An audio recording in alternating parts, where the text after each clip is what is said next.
Hello Aarti ji. Hello ma'am. आपने लगभग 1 साल पहले अध्ययन सेंटर ज्वाइन किया था अपने बच्चे के साथ, तो आप थोड़ा सा अपना एक्सपीरियंस शेयर कीजिए। कैसा रहा अध्ययन में आपका टाइम? आपके बच्चे ने क्या क्या चीज़ें सीखी यहाँ से? आप थोड़ा सा एक्सप्रेस कीजिए। अक्षत का मैम, मुझे जब 2.5 इयर्स का था तब मुझे इसका पता चला था। मतलब ये रिएक्ट नहीं करता था, नेम रिस्पॉन्ड, ना बोलना नहीं। तो मुझे थॉट होता था कि ये बोलता क्यों नहीं, इतने बड़े बच्चे तो बोलने लग जाते हैं। तो काफ़ी टाइम ऑब्जर्व करने के बाद हमने डॉक्टर से कंसल्ट किया। तो डॉक्टर से कंसल्ट करने के बाद उन्होंने हमें बताया कि इसको माइनर ऑटिज्म स्टार्टिंग है अभी। डॉक्टर ने बताया जी। तो हमने कहा कि फिर क्या इसका है, तो उन्होंने घर में ही चीज़ें करने के लिए बताया कि इसको सब्जियां वगैरह करवाओ, बर्तनों में थोड़ा सा कराओ, कपड़े में कराओ, मतलब घर में ही एक्टिविटीज़ बता दी कराने के लिए। हमने 2 महीने तक ट्राई भी किया घर में। ओके, आपने यही सारी चीज़ें घर में ट्राई जी, बट हमें तब रिस्पॉन्ड ऐसा कुछ मिला नहीं।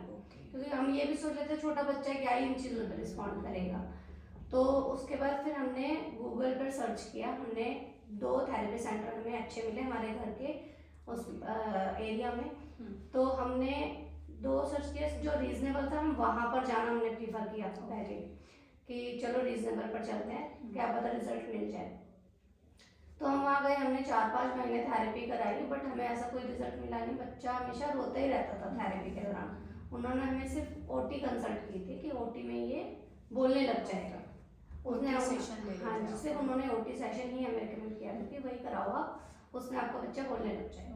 तो हमने ओटी कराई, बट वहाँ पर कुछ रिजल्ट मिले नहीं हमें।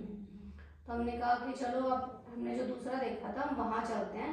हस्बैंड ने बोला भी कि थोड़ा सा रेंज में हो जाएगा। मैंने कोई बात नहीं, एक बार देखते हैं कर कर, अगर अच्छा रिजल्ट मिल गया तो फिर क्या ही मतलब है उस चीज़ का। तो हम यहाँ पर आए, हमें रिजल्ट, आपने सारी चीज़ें बताई हमें कि स्पीच भी कराओ, ओटी भी कराओ और बिहेवियर इश्यूज भी, उस सब के बारे में पूरा पैकेज हमें समझाया था। बट हमने फिर भी अपनी जिद मारकर एक ओटी स्टार्ट करी और हमें ओटी में रिजल्ट भी मिले। ऐसा नहीं कि हमें सिर्फ ओटी में रिजल्ट नहीं मिले। फिर हमने जब देखा कि वो ओटी में ही बोलने लग गया कुछ कुछ, तो हमने आपसे बात करी। आपने हमें बोला कि जब ओटी में आपको दिख रहा है रिजल्ट तो आप स्पीच में आप डाल दो इसको। फिर हमने आपकी बात मानी और स्पीच में डाला। 4-5 महीने में हमने देखा कि इसको बहुत बहुत ज़्यादा फायदा हुआ है स्पीच से। जो चीज़ें ये बबलिंग में ही रखता था वो वर्ड्स बोलने लग गया, अब तो पूरे सेंटेंस बोलने लग गया है। काफ़ी चीज़ें जो टुकड़ों में सीखी थी इसने यहाँ से थेरेपी से, लेकिन वो अब घर पे हमारे पास पूरा सेंटेंस में यूज करता है चीज़ों को। अब वो अपनी नीड एक्सप्रेस कर पा रहा है। हाँ, वो नीड्स भी एक्सप्रेस कर रहा है, वो अपनी बातें भी बोलता है। कुछ चीज़ें जैसे पहले नहीं बता पाता था, कुछ भी चीज़ें वो हमें बताता है। उसको जो चाहिए, उसको वो चीज़ नहीं पहननी तो वो ये भी बोलेगा कि मुझे ये चीज़ नहीं पहननी। वो कपड़े खुद बताएगा कि मुझे ये पहनना है। ठीक है। जब आपको पता चला और चीज़ें ऐसी डिफ़िकल्ट थी कि वो अपनी नीड भी एक्सप्रेस नहीं कर पाता था और आज वो कर पा रहा है, तो आपके लिए क्या चेंजेस रहा उसमें? हमारे लिए काफ़ी चेंजेस हो, क्योंकि पहले जब वो नहीं बताता था तो हमें समझ ही नहीं आता था कि ये क्या, किस लिए रो रहा है, क्या क्यों कर रहा है ऐसे। बट अब वो हमें बता देता तो हमें चीज़ें बहुत ईजी हो गई। बहुत इजी हो गई है उन चीज़ों में। वो अपनी चीज़ें बता देता है कि मुझे ये चाहिए, मुझे ये नहीं करना, मुझे करना है, वो क्लियर बता देता है। पहले हम यही सोचते थे क्यों रो रहा है, किस बात पे रो, क्यों चिड़चिड़ा हो रहा है। वो अपनी चिड़चिड़ाहट जो पहले निकलती थी ना बोलने की वजह से, वो अब नहीं होती वो चिड़चिड़ाहट। वो पहले बच्चा एक्सप्रेसिव नहीं था, वो सारी चीज़ें एक्सप्रेस नहीं कर पाता। हाँ, अब वो सारी चीज़ें बता देता है।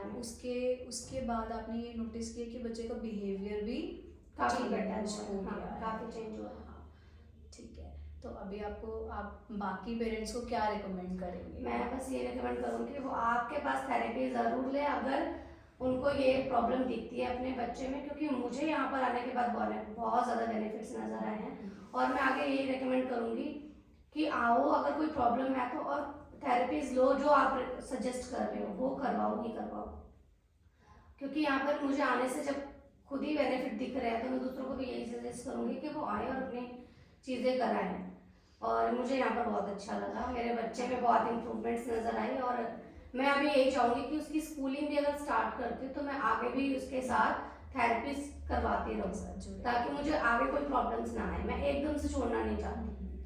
Thank you so much. New year पे आप हमें क्या विश करना चाहेंगे? न्यू ईयर में मैं आपको बस ये विश करूँगी कि ये थेरेपी सेंटर हमेशा ऐसे ही रहे और आप लोगों की हेल्प करते रहो जैसे हमारी हेल्प करी है आपने। मेरी और मेरे बच्चे की बहुत हेल्प की है आपने इस चीज़ से। So much. सिर्फ हमने ही नहीं, आपके एफर्ट्स भी थे उस चीज़ में। जैसा जब हमने आपको गाइड किया, आपने सेम चीज़ घर पे फॉलो की, तभी रिजल्ट हमारे सामने। हाँ जी, हाँ जी। पेरेंट्स को करनी भी चाहिए। अगर पेरेंट्स अपना साथ नहीं देंगे ना तो फिर बच्चा नहीं इम्प्रूव कर सकता, क्योंकि थेरेपी सेंटर तो जो